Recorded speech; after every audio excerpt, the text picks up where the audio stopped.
Déjà, bonjour Bachir, bonjour à tous les plateaux, plateau de Djamena, plateau de Douala, plateau de Yaoundé. De l'élection de Donald Trump comme le 45e président élu des États-Unis d'Amérique, aujourd'hui, il y a quelques enseignements que l'on pourrait en tirer. Je pense que le premier enseignement qu'on peut en tirer, c'est que la plupart des pays dans le monde entier aujourd'hui est en voie de devenir fortement nationaliste. Tous les pays deviennent nationalistes. Et qui dit nationalisme dit également protectionnisme. Et c'est pour ça que Donald Trump a su bâtir un discours, il a su bâtir un discours qui sied réellement aux préoccupations du peuple, je vais dire le bas peuple. Et quand vous regardez son élection, au départ, personne ne donnait une victoire à ce candidat. Aujourd'hui, c'est une réalité. Il est devenu le 45e président. C'est parce que Donald Trump, contrairement à ce que beaucoup pensent, s'adresse réellement au bas peuple. Et vous savez, le bas peuple, c'est eux qui constituent la majorité de l'électorat. Vous avez récemment suivi en Europe le Brexit, qui a été également une grande surprise. Le Brexit en Europe également, c'est pour faire comprendre aux dirigeants politiques que aujourd'hui, il n'est plus question de se faire diriger par une grande bureaucratie, fût-elle de Bruxelles, fût-elle je ne sais pas où. Les gens aujourd'hui sont jaloux de leur liberté, jaloux de leur nationalité et jaloux, bien sûr, de leur souveraineté. Et c'est pour ça que Donald Trump a su bâtir un discours qui sied réellement à ce peuple. Alors de là, maintenant, il faudrait dire que les dirigeants politiques, aujourd'hui, parce que les partis conventionnels, que l'on dise gauche ou droite, ne répondent plus réellement à ce que le peuple veut. Les partis conventionnels gauche-droite, qu'est-ce qu'ils ont fait? Ces partis ont passé le temps à créer une élite minoritaire, bien sûr, cette élite. Une élite minoritaire qui se prévaut être le peuple, alors qu'en fait, le vrai peuple est à côté. C'est pour ça que les dirigeants politiques aujourd'hui qui voudraient continuer à assumer leurs fonctions de dirigeants politiques ont intérêt à revoir très vite.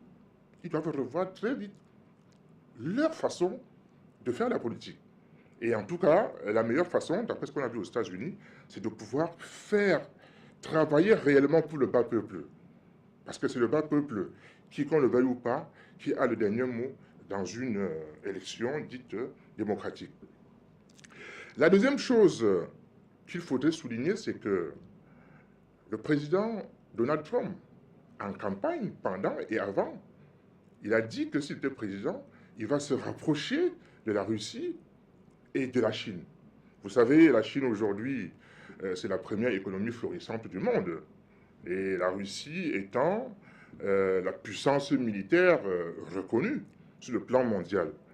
Alors, si ce rapprochement États-Unis avec la Chine et la Russie s'opère aujourd'hui, on pourrait appeler ça la seconde mort de la guerre froide. Et la seconde mort de la guerre froide va s'accompagner des conséquences. Les conséquences immédiates, c'est que il y aura un apaisement, un léger apaisement des tensions dans le monde, et notamment en Afrique. Et en Afrique, puisque nous sommes africains, parlons-en. D'ailleurs, votre chaîne, je la félicite parce que Afrique Média, bravo au travail que vous faites, parce qu'Afrique Média passe le temps à conscientiser les peuples africains, de leur faire comprendre réellement où est la bonne direction. Alors, en ce qui nous concerne en Afrique, qu'est-ce qui va se passer? Comme enseignement, nous avons l'opportunité. Nous avons l'opportunité de mettre en valeur, pour une fois, nos richesses immenses que la nature nous a données. Parce que l'Afrique, tout le monde le sait, aujourd'hui, c'est la mamelle nourricière en matière première de tout ce qui permet aux pays occidentaux et aux pays développés de pouvoir fonctionner sur le plan industriel. Donc, en Afrique, c'est une opportunité. L'élection de Donald Trump, c'est une opportunité parce que nous pourrons, je l'espère, nous pourrons commencer à mettre en valeur et profiter réellement de nos richesses. Et à ce sujet, Et à ce sujet, il faudrait que nos dirigeants en Afrique saisissent l'opportunité.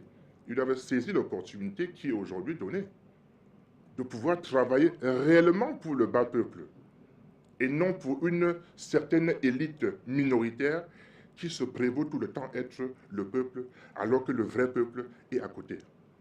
Je vous remercie, Bachir.